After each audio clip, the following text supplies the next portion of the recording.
Good morning, guys, or good afternoon, whether you're joining me from the present or the future. Welcome back to another one of my FutureFight Vanguard series.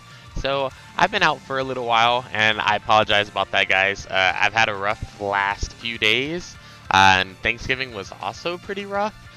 So yeah, please forgive me for that. I wish that, or I hope that all of you had a very good Thanksgiving on your own parts. And yeah, so we're back with our Future Fight series. We're going to be talking about Vanquisher today. But really quick, before we started, I wanted to mention two things. Number one, the Wasteland Tournament. If you guys haven't checked out my video about that, it should be at the end screen of this video. And also, it will be within my last couple of videos with a Wasteland, like a kind of like a dice, like a D20 sign on the thumbnail. So go check that out. I would love for you guys to come out to the tournament in December. It's a big money tournament, and I would love for you guys in the southern states or anywhere really to come out to it, have fun, enjoy, and earn yourself some cash for playing Cardfight. As well, the second thing is, since today is Black Friday, this is like one of the things that have been in the works on my channel, but I actually have a merch store now.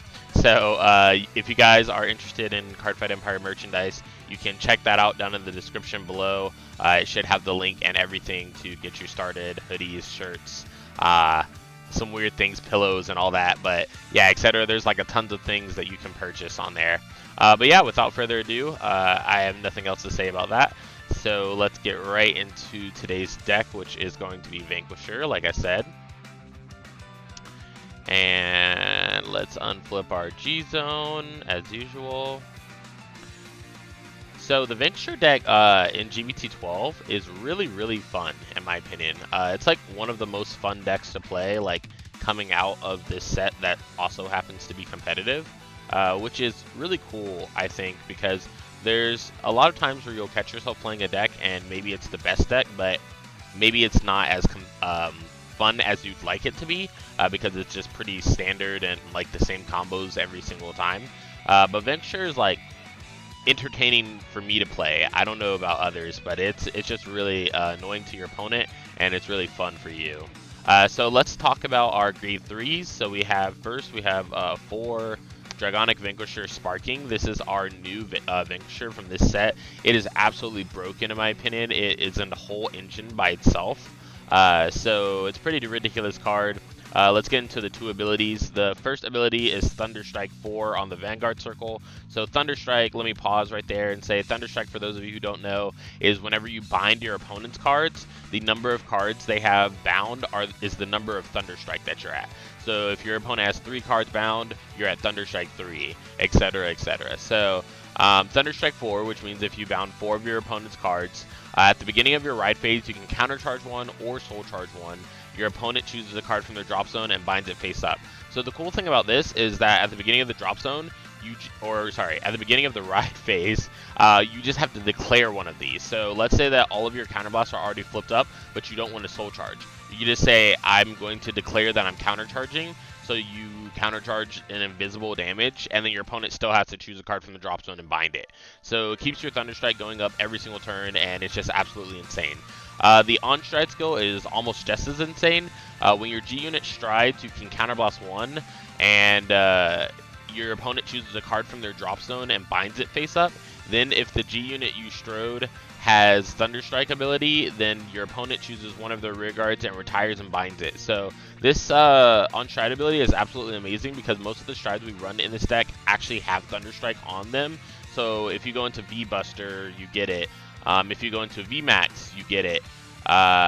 If you go into Voltage, you do not get the bind from field, but you still do get the bind from drop, which is important. And then Closer Dragon's the same way, but it kind of really doesn't matter when you go into Closer Dragon on top of him, because Closer Dragon's just going to retire everything and bind everything, so it doesn't really matter when you use the skill or not. But yeah, absolutely insane card. Definitely ride it at all times if you can. If you cannot ride it, this is our backup Vanquisher, our old Vanquisher. And it has 2 abilities. It's not as good as Sparking, like, in the least, in my opinion, but it has its uses. So Generation Break 2, when your opponent's rear guard is put into the drop zone due to an effect from one of your cards, this unit gets plus 3,000 power and a critical. So this is a little more of a defensive Vanquisher. Like, if you ride this card and you have like G-Guardians in your hand, like Bulwark or Impede Dragon, you can force some things out of your opponent and also get power for it on a defensive turn. So if you use, like, I don't know, Impede Dragon, and you are able to make them retire and bind one, then you will get 6k from Vanquisher skill, which is insane. It'll go to a 17k base on your turn, which is pretty fun. The critical from the ability never really comes into play unless for some reason you have to be on this and not stride, but even then we don't really play any units that just retire bind. So you would really never get it during, even on a turn where you can't stride and you're on this card. So we really only use it defensively when you're on it, so keep that in mind. Also, its on-stride skill is during the turn when your G unit strides on this card, you can counterblast one, choose one of your rear guards in the opponent's front row, and retire and bind it. Now, this on-stride skill is strictly worse than Sparking's because, so this is why, like, the old Vanquisher used to have this weakness where if your opponent can, by the end of their turn, make their front row empty, you cannot use the on-stride skill to bind anything. And that way it made the binds really slow unless you just had other cards in your hand to bind. But new Vanquisher Sparking just says wherever on their field they have to bind one, and they have to bind one from their drop zone as well. So they can't, like, decks that can get rid of their whole field can't escape being bound. So like I said, at all times you just want to ride Sparking, but if you have to, ride Vanquisher so that you don't get like Sabreezed and messed up and stuff like that. And then when you find Sparking later and you have another stride fodder as well, you can just re-ride Sparking.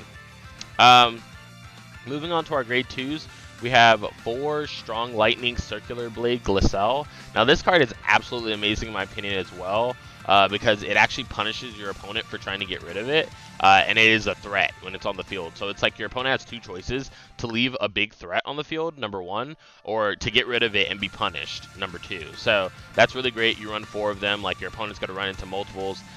So the first ability is when this unit's attacked or chosen due to the effect of one of your opponent's cards, your opponent has to choose a card from their drop zone and bind it. So this, like, them targeting this only makes your Thunderstrike go up and up and up and up even more, unless your opponent happens to not have any cards in the drop zone, like their Genesis or something, and they just use Dreaming Dragon next turn. And then you can attack into it safely, so to speak. But then we have its Thunderstrike 5 ability that says during your turn, if you're Thunderstrike 5, this unit gets plus 9,000 power. Like, that's insane, guys. It becomes an 18k by itself if you're Thunderstrike 5, which is, like, absolutely easy in this deck because getting to Thunderstrike 5 before was kind of hard, but it's like you get to Thunderstrike 5 in pretty much like the first turn in this deck, the first stride turn. So this card gets plus 9,000 power and an act ability that you can activate during the main phase that says if you have a Vanguard with Vanquisher in its name, you can counterblast 1 to give it this skill. And say if you have a Vanguard with Vanquisher in its name, choose one of your rear guards or choose one of your opponent's rear guards, and until the end of the turn, when this unit attacks a Vanguard, it battles both the Vanguard and the rear guard. So you can choose to give it an ability to attack a rear guard. So if your opponent has a pesky, annoying rear guard that you can't seem to bind and it has resist or something, you can just use Glacial and attack into it, and most likely they will not guard the resist unit, because if Glacial is attacking for 18k by herself, probably bigger because our strides give our units power, so they probably won't guard their resist unit, they'll just let it go. So that helps you get around resist units a little more, and also helps you not be targeted back with backlash. Then we have 4 Martial Arts Dragon. We really only run this card to stop the early game rush against our deck. If your opponent early game rushes you, like grade 1 rushes you or grade 2 rushes you, and you decide to ride back to grade 2 again, you can use Martial Arts Dragon skill, which is when it's put on the Vanguard circle, you can counterblast 1 and soul blast 1, and then choose a rear guard in your opponent's front row and retire and bind it. So this gets your Thunderstrike started early if your opponent decides to rush you. A lot of people don't rush Vanquisher decks because of the threat of this card being in the deck and the threat of them having it in their hand. So they don't want to get them started off that early because it is a big advantage for the Vanquisher player in my opinion. But also, in case you don't use that skill, it is still useful. On the rearguard circle, when you're Generation Break 1 and Thunderstrike 2, during your turn, this unit gets 3,000 power. So it becomes a 12k attacker. Not bad, just pretty much there to still make it useful outside of the Vanguard only skill, or else it would suck. Then we run 4 Lightning Strike of Aspiration Helena. Now we could have run the other card that binds one on place, but honestly, the Vanquisher deck's main weakness, in my opinion, is that it needs hand advantage, and it doesn't really get that. So you want to run as many cards that draw you cards as possible, in my opinion. So we have Helena here, which is Generation Break 1 Thunderstrike 3 when it's placed on the rearguard circle. If we have a Vanguard with Vanquisher in its name, we can counterblast 1, draw a card, and this unit gets plus 2,000 power. So pretty great. It becomes an 11k attacker. Obviously, it'll be bigger because of our strides, giving power to our rearguards. But it also lets us draw a card and just literally rewards us for being Thunderstrike 3. Because counterblasts are nothing in this deck because of sparking and Smash Boxer and all these like countercharge options that you have. Hard Rod Draco Kid, like the list goes on and on. So you don't have to really worry about counterblast. Like anything that costs a counterblast in this deck is free in my opinion because you have skills to reverse those. Then we have 4 Mighty Bolt Dragoon. This is basically just our stride fighter, our grade 1 stride fighter for the deck. You can search out a Vanquisher when you need to with its skill as well. So if you start with the other Vanquisher grade 3, the backup that you do not want to ride, and this, you can put Mighty Bolt on the field, reveal Dragonic Vanquisher, and search for Dragonic Vanquisher Sparking instead, and discard a card, and make sure that you're still able to stride. So very good card. Then we have 4 Summon Lightning Dancing Princess Anastasia. So Anastasia is our new PG from G-BT12. It's pretty good. A lot of people don't like it over the old Anastasia, but I love it personally. I think it rewards you for playing this deck very well, and also like it can help you in a tight spot where you have like multiple PGs in your hand but only a few cards in your hand. It helps you PG multiple attacks, which I really like cards that are able to make you do that. So what Anastasia does is it has the regular Sentinel and PG abilities, Sentinel being you cannot use more than 4 of Sentinels in your deck, be that PGs or Quintet Walls. The PG skill just guards any unit from being hit as long as you discard a card when it's placed on the guard circle. And then it has the third ability, which makes it different from other PGs, which says Thunderstrike 4 when this unit is retired from the Guardian Circle. So basically when you're done PGing with it, you can draw a card if you're Thunderstrike 4. That's absolutely amazing in my opinion because you can have like, let's say that you have 4 cards in your hand and 3 are PGs. You can PG, drop the extra card that's not the PG, draw a card, then PG, drop the card, draw a card, PG, drop the card, draw a card. So literally like it's so good. You can PG multiple times with a low card amount in hand. So very good. Then we have 4 Smash Boxer Dragon. This card's also very, very good. It's another one of our new cards from G-BT12. It actually gives a kind of resist effect to your Thunderstrike units. So honestly, like all of our grade 2s have Thunderstrike. So when you're playing against Control like Kagero or Narukami, like the Mirror Match or Grand Blue or Gear Chronicle, they cannot, like when Smash Boxer is behind your card, so you basically want to put it behind Glacial, because that's the biggest card that will be swinging. But it says during the battle that this unit boosted a unit with a Thunderstrike ability. This unit and that unit cannot be chosen by the effects of your opponent's cards. So they essentially gain resist for the duration of the attack, which means that all of the counter traps, like hand traps, do not work on Smash Boxer and etc. So it's a very, very good card. You can ensure that your opponent takes some punishment instead of just gets out of it with like a Denial Griffin or something when you're playing against Kagero, which turns out to be really great.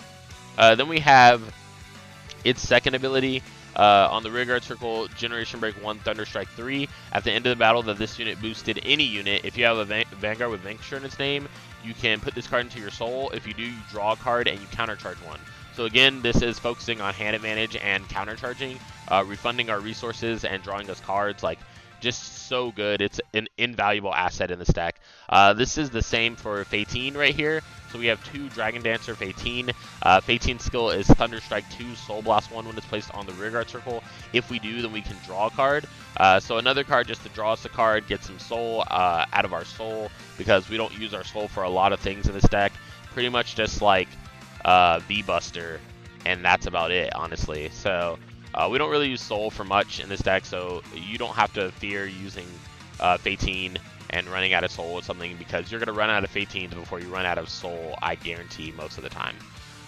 Then we have our starter. Now this starter got added in G-BT12 and is absolutely ridiculous. So ridiculous that I would say that every single Narukami deck, whether you run Thunderstrike or not, should be running this as starter. Like, it is that strong, in my opinion. So you have its first ability, Forerunner, which means that it can move back when it's ridden upon, as normal starters have. Its second ability, which is the really broken part about it, in my opinion, is activation skill. Your opponent, you rest this unit as the cost, and then your opponent chooses a card from their drop zone and binds it face up. If they could not bind a card, aka if they have 0 drop zone, then you can countercharge one, choose one of your units with the Thunderstrike ability, and it gets plus 3k. So not only is this card not Generation Break, and it punishes your opponent for guarding in the early game, because you can get multiple binds out of them, and by the time you're going to first stride, you can be like Thunderstrike 6, Thunderstrike 7, which is ridiculous in of itself. It also refunds you Counterblast when your opponent, like when you've successfully bound all of your opponent's cards. So in the early game, the really early game where your opponent only has a few cards in the drop zone, use every other effect to bind their cards from drop first, like Sparking, V-Buster, all that stuff. And then if they have no drop zone, you can just use Hard Raw Draco Kid for a free countercharge. And giving 3,000 power to something, which if you give 3,000 power to Glacial, that's 21k, assuming that you're Thunderstrike 5. So very, very good card. And then if that wasn't enough, it has another ability that says Thunderstrike 4, Counterblast 1 and put this unit to your soul. Choose one of your units that gets 3,000 power, and then your opponent chooses a card from their rear guard and retires and binds it. So a more field presence to retire bind cards. This card is absolutely ridiculous. Like, I would just use it whenever you can. And it won't be a bad thing, in my opinion. Then getting onto our triggers, we have 8 criticals, 4 draw, and 4 heal. I'm going to discuss the different crit triggers that we run really quick. So the first one is Resef. What Resef does is it is our Vanquisher crit trigger that it goes into the soul, gives 5,000 to Vanguard, and you draw a card when this unit attacks. Again, just fueling the soul and fueling our hand advantage if we don't want to have a crit in our hand and we would rather draw out something else like a PG or a Stride Fodder. We can just use Resef to dig a little deeper into our deck. Then we have 4 Malevolent Djinn. I'm going to be honest, I don't really find myself using this card a lot because we, again, don't use that much soul in this deck. But in the case, it is there for the case that you do have to use it and you are stuck in like some kind of crappy situation where you don't have any soul. So you're able to shove it into your soul and give one of your Narukami units 3k. It's basically a Margle clone, but a crit. So pretty good. Then we just run vanilla draw triggers because there's not really a better draw trigger to run, in my opinion. And Honorable Monk Dragon is just, he looks like he's praying for your win right there. So better take Honorable Monk Dragon because he's honorable. And then we have 4 Meditate Dragon, who's literally doing the same thing, but meditating. But this card's really good because when you use it to G-Guard with MP Dragon, you can Soul Blast 1 if the number of cards in your damage zone is, face-up cards in your damage zone is 1 or less, and then you countercharge. So yet again, another countercharge option that uses Soul, which again, I told you we don't use Soul that much, so it's very awesome that it does that. Because when we go into MP Dragon, and let's say that we have, you know, only 1 face-up counterblast, we can Soul Blast 1 and unflip 1. And then use Impede skill on top of that, so very, very good. Then we have 4 Conquering Supreme Dragon Draconic Vanquisher V-Buster. Man, that's almost as long as the Overlord name, I promise you. But it's not there yet. It hasn't reached the pinnacle of greatness. So basically what V-Buster does is it is another one of our new cards from G-BT12. Very good card. It basically has 2 abilities that make it good. Both abilities are not to be shied away from. Like, they're both very powerful in their own right to use. And the cost for V-Buster is Soul Blast 1, choose a card from the G-Zone and turn it face up. And then your opponent chooses one of their rear guards and one of their cards in the drop zone and binds them face up. So something to note about this is the card that it binds from the field does not retire bind. So if you have any units, like let's say that you're running the stand trigger VN, it does not trigger off of V-Buster. So I wanted to mention that because a lot of people think that it does and it does not. So yeah, just filling you guys in. Or if your opponent plays Vanquisher against you, they try to trigger the stand trigger off of V-Buster, tell them that they can't. Obviously, they have a lot of other ways to get that Retire Bind out of you, but they cannot use V-Buster as one of those ways. So that is important to know sometimes, because sometimes V-Buster is your opponent's only option for binding cards. Then, if the number of your rear guards is greater than the number of your opponent's rear guards after doing that, which most likely always happens, like it always is, then you choose 3 of your units and they get 3,000 power. Then it has a Generation Break 3 Thunderstrike 7 skill, which again, like, don't be intimidated by the fact that it says Thunderstrike 7. It's super easy to get to in this deck, and you guys will see that in the matches that I play. All of your units in the front row get plus 5,000 power, and this unit gets plus 1 critical and plus 1 drive, just for being Thunderstrike 7 and Generation Break 3, which will be second stride, or first stride if you decide to G-Guard first and then use V-Buster. So very, very good. Obviously, Quad Drive is always good, and plus 1 critical on an already ridiculously powered attack is ridiculous. So be sure to use that well. Then we have 2 VMAX. A lot of people only run 1 VMAX because they want to run a Sabreeze. If you want to put a Sabreeze in this deck, I would honestly just take out 1 VMAX for it. I like running double VMAX though, because it keeps your opponent on their toes. A lot of people only expect 1 VMAX, and then so when they survive the VMAX turn, they're kind of like wipe their forehead like, ooh, I survived VMAX, and then I'm like, oh, I have another one. Like, I guess you lose now. Because you don't have another way to guard another VMAX. So a lot of people only run 1 Dismal in their deck, which is supposed to get around the VMAX for them. If they don't have something innately in that matchup that can get around it already. So yeah, when you run 2, you really just screw people over and ensure death, especially when they're at 5 damage. So it has 2 abilities. The first one is Thunderstrike 5, Generation Break 3. At the end of the battle that this unit attacked a Vanguard, if your opponent does not have any rear guards, you can counterboss 2.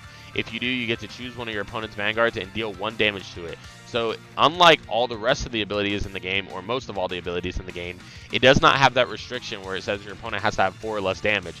So your opponent can be at 5 damage, and you deal damage to them, and then they cannot, your opponent deals damage to them, you deal damage to your opponent, and then they just lose the game from 5 damage. So it's very, very good. And then also, when this unit would choose a unit to attack, you choose a opponent's rearguard for each face-up card with Vanquisher in its name, and then you battle all of the units in the chosen rearguard circle and the Vanguard in 1 attack. So basically, all the Vanquisher strides that you have in your G-Zone, after you use a couple of them, you go into VMAX and you can just attack their entire board. And the only way for them to really get around not having rear guards at the end of that is to either VMAX or to Dismal, the G-Guardian, or to use a G-Guardian that is innate to them that lets them avoid VMAX, like Neonectars lets theirs play a card to the board, and so that gets around VMAX because VMAX didn't select it as an original target to attack, so it can just battle it mid-battle or mid-guard. So yeah, there's things that get around VMAX in this game, but that's pretty much just knowing your matchups well and knowing what you need to do against certain matchups. Then we have 4 Conquering Supreme Dragon, Dragonic Vanquisher Voltage. What Voltage does is it has an activation skill that says flip a Voltage face up in your G-Zone, and then to the end of the turn it gets 2 abilities. The first one is an on-hit ability that says when this unit's attack hits a Vanguard, your opponent chooses one of their rear guards and retires it, and then you choose up to 2 cards from their drop zone and bind it face up. So this is literally Lightning Dragon. I forget the name, but I remember that it ends with Zorus. So this is literally Zorus' skill, but just built into Voltage, which is pretty good because if you have to go into this first stride for whatever reason, I usually go into V-Buster as first stride, but if you do have to go into Voltage for your first stride, like, it gives an on-hit ability the same as if you would have gone into Zorus, except you get to flip a card, so you'll get to Generation Break 3 guaranteed by second stride. Then we have its Generation Break 3 ability. It says during your turn, all of your units in the front row get plus 3,000 power for every card in your opponent's bind zone. This ability of Voltage is absolutely ridiculous because now in this new deck where you get to like really high Thunderstrike numbers, you can be at like easily Thunderstrike 10 or something by the time you use this, and then your front row will get 30,000 power, which is crazy to think about. That's really big numbers, like bigger than Neonectar numbers sometimes. So that's really ridiculous that they gave them this and then the ability to Thunderstrike so well with all these new cards. Then we run 1 of the GB8. Conquering Supreme Dragon, Closer Dragon. This card absolutely just screws some decks. Luard in particular, I would know because I play that deck pretty heavily. I'm scared of this card when I'm fighting it. So Generation Break 8, when this unit is placed on Vanguard Circle, you retire all rear guards of all fighters, so everyone retires rear guards, you and your opponent. Then you bind all the cards in your opponent's drop zone, and this unit gets plus 2. This unit gets an ability that gives 2,000 to all of your units for every card face up, or every card in your fighters and all fighters bind zones until the end of the turn. Sorry, that was really confusing to read. But basically what that means is that as soon as this card touches the field, everyone retires everything. Since everything that was on your opponent's board, resist or not, is now in your opponent's drop zone, you bind everything from their drop zone, and then you count the cards in your opponent's bind zone, and then your field gets plus 2,000 power for every card in the bind zone. So usually when you use this card, you'll be at like, I don't know, 15, like, anytime I use it, I think I'm at like 27 in the bind zone. So it'll be giving like, if my math's not wrong, like 54k to your front row, or to all of your units, so your front row and back row. So it's absolutely ridiculous. You can play a draw trigger from your hand literally and have it be 59k swinging at your opponent. So don't worry about having units when you actually have to retire your board. Just keep your board kind of scarce but the turn before you go into this, because you don't want to go into this and wipe your whole board. Like, just seems like a really hard egg, especially if your opponent can somehow survive Closer Dragon and then attempt to kill you the next turn. Moving on to the G Guardians, we have 2 Sky Guardian Supreme Dragon MP Dragon. That is a tongue twister. So what MP Dragon does is Generation Break 1, when this unit is placed on the guard circle, you can turn a G Guardian face up. If you do, your opponent has to bind one of their rear guards, retire bind it. And then if the number of rear guards that your opponent has is 2 or more, then your opponent chooses one of their rear guards that retires it. So be aware that the second part of this ability does do a field check after it uses the first part. So in order to use this skill properly, your opponent actually has to have 3 more rear guards than you, if that makes sense. So if my opponent has 4 rear guards, I have 1. I use MP Dragon, I make them bind 1, and then it does a field check again. So now I have 1 and they have 3. Since they have 2 more than me, they have to retire 1. So a lot of people get confused with this, and they will use it when like you have 1 rear guard and your opponent has 3. It won't get the second retire, it'll only get the first retire bind out of them. So you want to use it when your opponent, like, it's really good against control decks, because your control decks just try to clear out your field and then you can punish them with MP Dragon, etc. And then we kind of have Bulwark Dragon, who does kind of the same thing, but he's strictly worse because the units that you retire, like, first of all, it only retires, it doesn't retire bind, and second of all, it has to retire rested units. So if your opponent attacks and gets a stand trigger or some kind of ability that stands it mid-attack, like Angelic Wiseman, Bulwark will not retire it because it's not rested anymore. So that's kind of ridiculous in my opinion. They should have just made it non-rest, but I guess that would be too good back when this card first came out.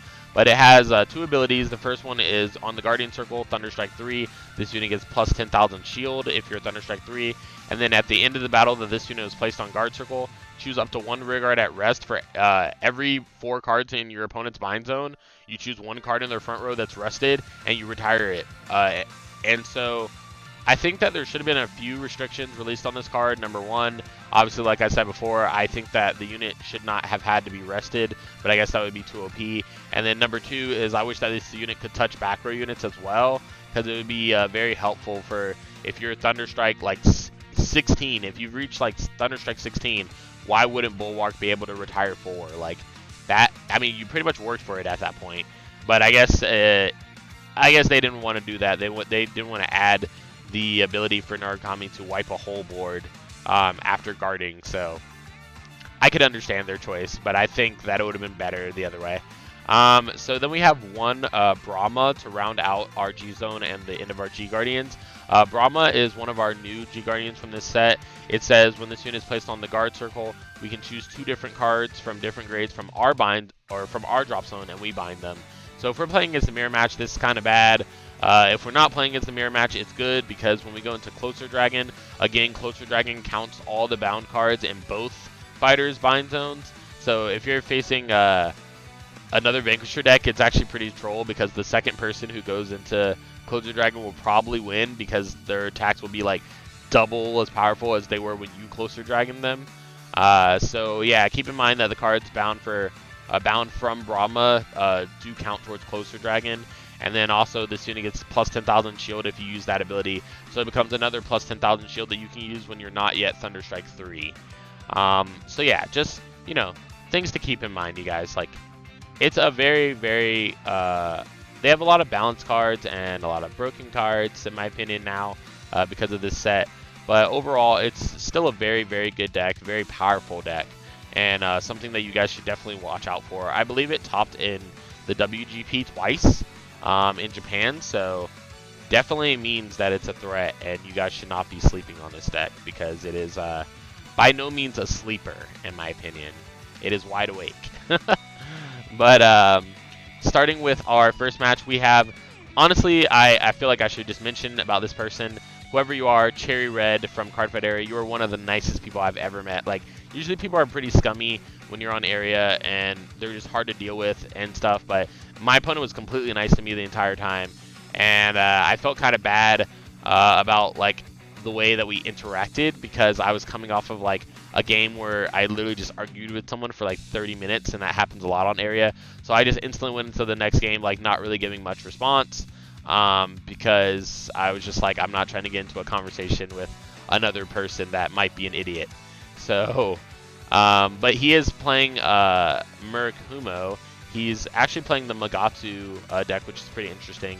But we're starting our stride turn now. Nothing interesting really happened in the early game. We do use Sparking Skill to make him bind one from field and one from the drop. So he binds his draw trigger and his card that's on the field. We use V-Buster skill to Soul Blast 1 and flip a V-Buster, and then we make him bind one from drop. So if your opponent doesn't have a field or they don't have a drop zone, you do as much as possible. So your opponent has to still bind like one from the field or one from the drop, even if you can't get a target from the other area. So then we use Hard Rod Draco skill, like I said, rest the unit, give a unit 3k since he has nothing in his bind zone to bind, and then we countercharge 1. So we actually have 2 of the martial arts dragons on the field right now. One attacks for 12k. He does quintet wall this. And then the guardian skill is that all of the grade 3 or less can retire to the bottom at the end of the battle. So that's 36, which is a 2 to pass. So he 2 to passes me. And then I asked him where the one from drop zone came from, and he soul blasted it out, so I was like, oh, okay, makes sense. So I think he might have miscalculated the guard on this one, so I think I was counting it or something like that. So I asked him if it was 1 to pass because he checked a trigger, so he's 16, so 21. And then he has 15k shield because this has no shield, this has no shield, and this has no shield.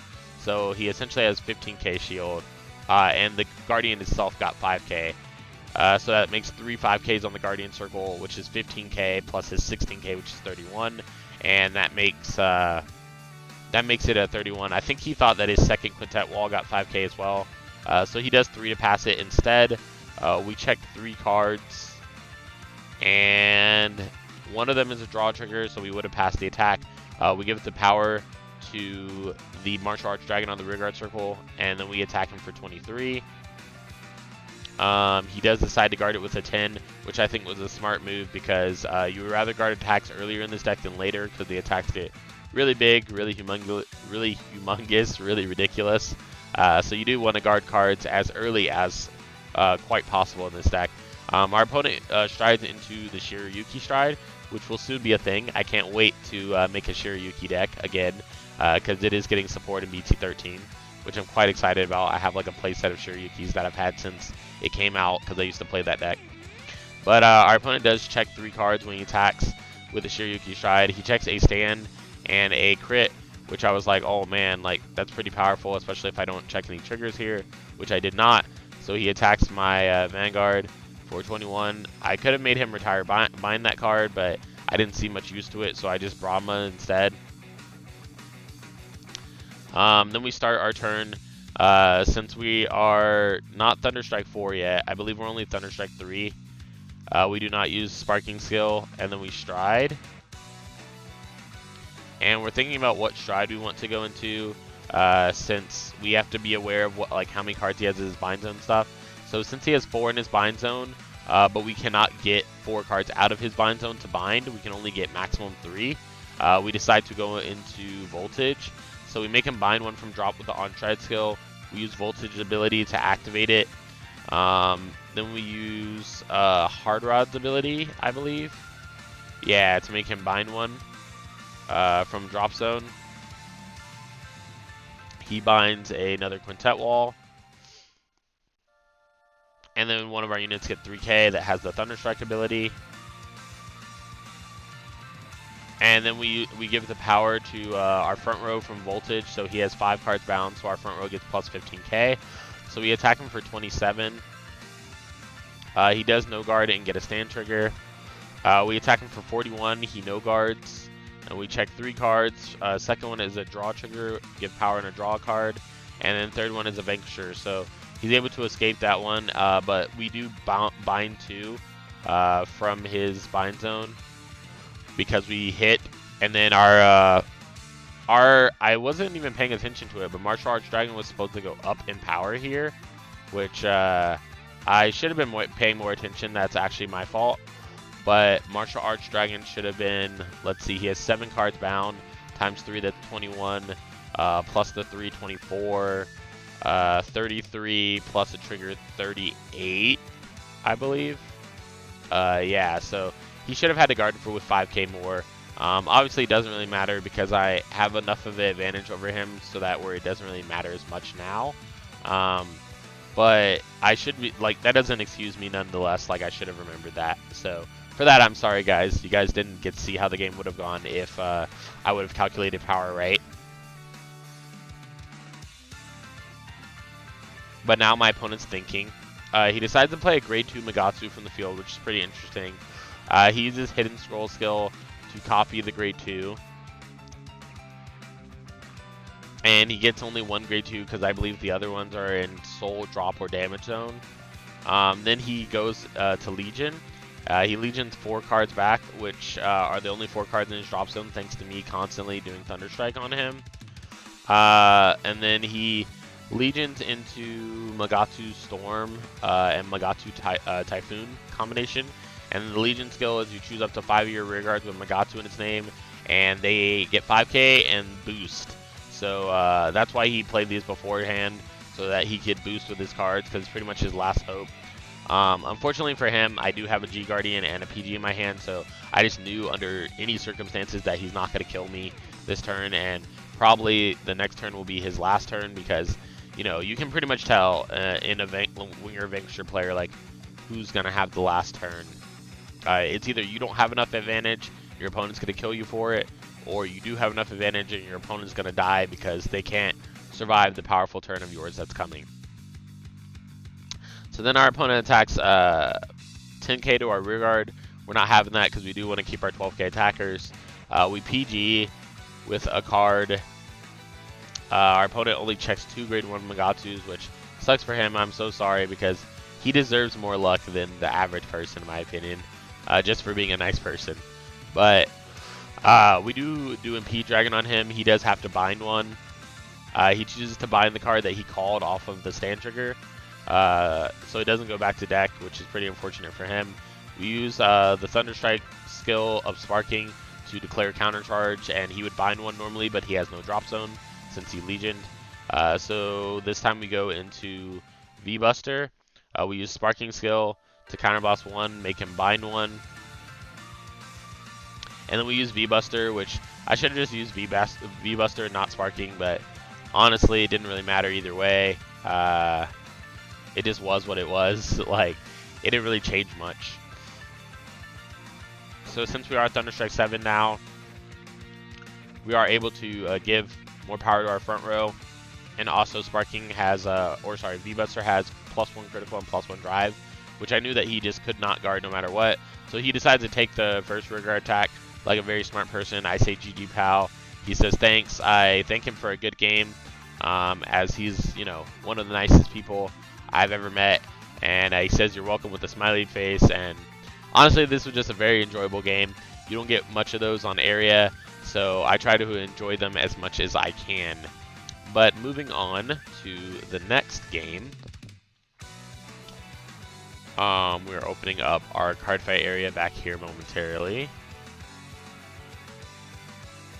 Come on, card fight area. You can do it. Alright, so going into Vanquisher Game 2.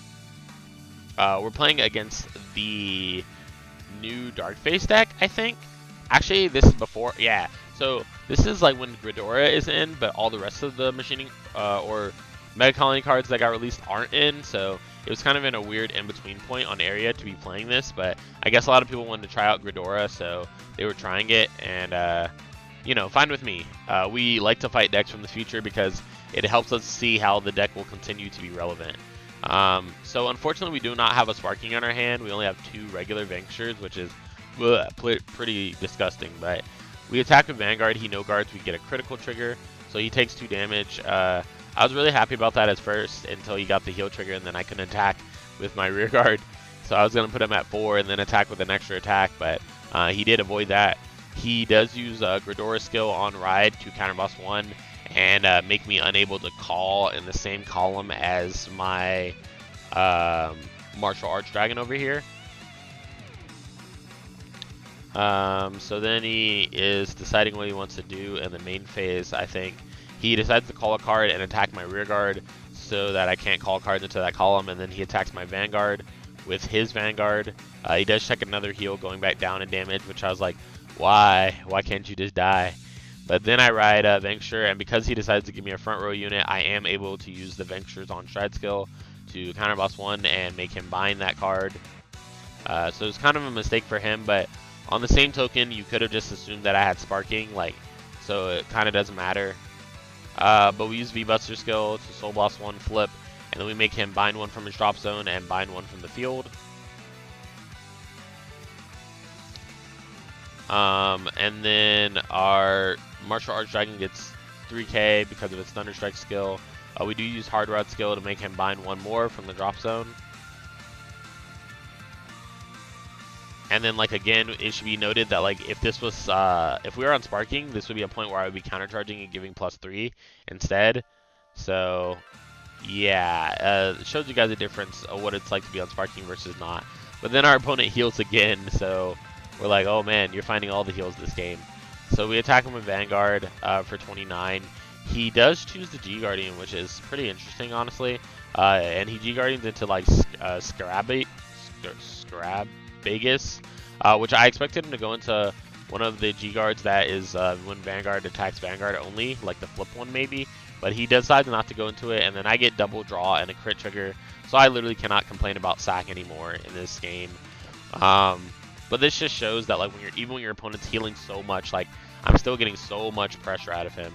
But he decides to go into Obturandus, which is fine with me. It's kind of just like becomes kind of a boring game because at this point, Mega Colony didn't have any pressure cards from their new set, so they just had Ghidorah revealed. So Ghidorah is in the game, but at this point, it's like it just becomes an Obturandus deck, and you're just stalling at the point. So at the point where you're just stalling, it just goes for a lot of turns. And in this matchup specifically, like, the power is just eventually going to get to the point where you can't handle it, like rear guards or no rear guards. So we do no guard the Vanguard. He checks a critical trigger and nothing else. We damage tech 2 cards, and they're both stride fodders, which I actually am pretty upset about considering I don't have an actual stride fodder in my hand. He ends his turn. Our 2 front rows are rested. And then I asked him why he drew 2, and then he said that it was for Punish Dag, but he's supposed to use Punish Dag at the end of my turn, not at the end of his turn. And that is confusing for a lot of people, so I wasn't mad about it. It's just that people don't understand that cards like Punish Dag and the original Dark Phase, they give a skill to your opponent's rear guard, saying your opponent may draw a card at your end phase, which means that if it was with their skill, that would mean that I'm drawing a card at their end phase. not the other way around. So it only makes sense for them to draw at the end of my turn. So I just explain it to him. He puts his cards back. Everything's good in the hood, so to speak. I do stride with 2 cards since there's not much I can do but get rid of his board. So I make him bind 1, and then I use V-Buster skill to Soul Blast and flip and make him bind 1.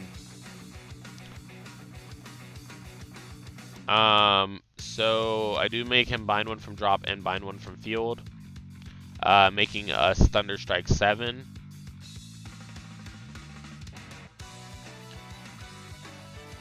So we are now Thunderstrike 8. And then we use Hard Rod skill to make him bind even one more from the drop zone. So again, you guys just see we're pushing Thunderstrike as hard as we can. Then we attack for 34, +1 crit, +1 drive. And our opponent just does not guard it, which I was very surprised about because I thought that he had like a PG or something. But I guess not. So we do check double heal, but no critical. So if he does happen to heal, which he doesn't because he healed so much in the early game already, he doesn't happen to heal out. So it just shows like the pressure that it was putting on our opponent. Probably the G-Guard that he used, he shouldn't have used so early. Like, I didn't really approve of that play. Not that I'm like master of Vanguard plays or anything, but I just don't think that it was a very good play on his part to do that. He probably should have saved it for a later time, like that time right there, where I was attacking him for like 34 plus a critical and like a quad drive. So moving into our last Vanquisher game, we're actually playing against Luard, which is so interesting that we're playing against this for our 3rd match, because I actually mentioned this when we were going over the deck part of the Vanquisher deck, that Luard just has such a bad matchup against this. Like, they cannot get Ritual against you, really, unless they're just like literally hard piling stuff into the drop zone. Plus, I have Sparking and a Stride Fighter, so I just decided to rush him like really hard because Luard is also weak to rush. So he does check a draw trigger and guards with the card that he draws, so it does kind of help him get out of the rush a little bit. Then he chooses to attack into my Vanguard. He does check a critical, and I thought he was going to double crit me for a second, which I was going to be like, joke's on you, Josh. Like, you thought that you were going to screw over Luard and got screwed over instead. So we use Sparking skill to make him bind 1 from his drop zone, 1 from his field. Then we use V-Buster skill to make him bind 1 from the field. And then we use Hard Rod skill, I believe. Yeah, Hard Rod skill to countercharge 1, give 3k to our rear guard. So then we attack into Morfessa just so that he can't have a rear guard to use Luard's on stride skill with. And then he actually runs the Quintet Wall, which is pretty interesting. But he Quintet Walls for 46, which is a no pass. And then we triple drive, we get a heal and a crit, which is pretty good because we don't want to be at 5 against Luard. Like, that's kind of scary. Our opponent, I don't think, can do Ritual. Yeah, they can't even do Ritual, and he can't even stride. So he literally just decides to attack for 11, which is really crappy. We decided G-Guard and go into a no pass for our G-Guard.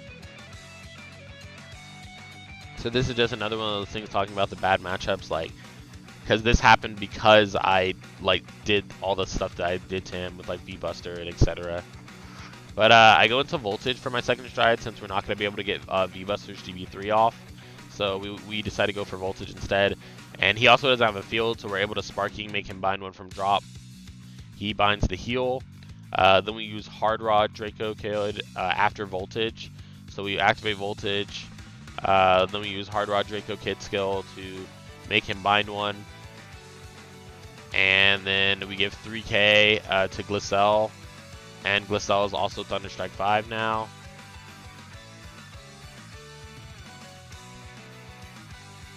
Then our front row gets 3,000 power for every card bound, which is 5 cards, so our front row gets 15k. So we attack him with a crit, and it's 26k. So then we shove our grade 1 to the soul, draw. Then we attack for 46. He does PG this particular attack. And then we check 3 cards. None of them are triggers, looks like. And then we attack with Glycel for 40k. He does guard it, which I find pretty interesting because he didn't at all have to guard with it. But I think he guarded so that he could be Ritual, dropping that Abyssal Owl into his drop zone.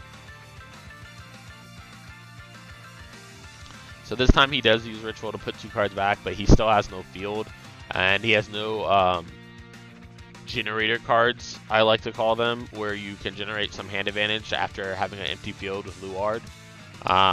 So he decides to go into Drag Driver, which is pretty interesting. Like, I've run this in some builds of Luard. Like, it's actually a better card than most people think because of situations like these.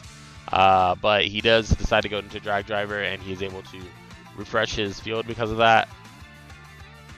And then he is able to use the Stride skill as well because it activates at the same time. So you choose the order.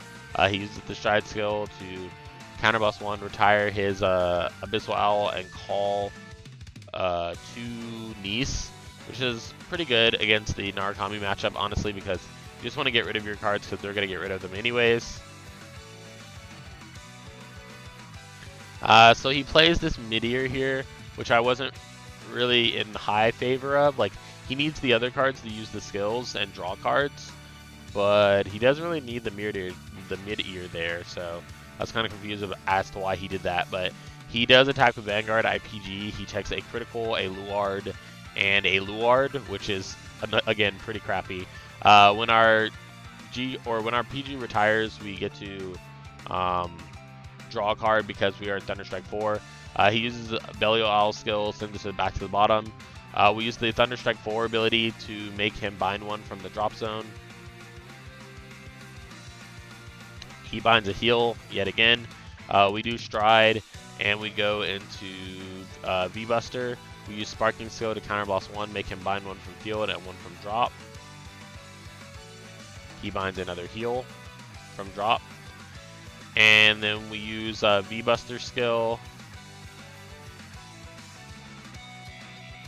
Soul Blast flip, and then we make him bind 1 from his drop, bind 1 from his field. 3 of our units get 3k.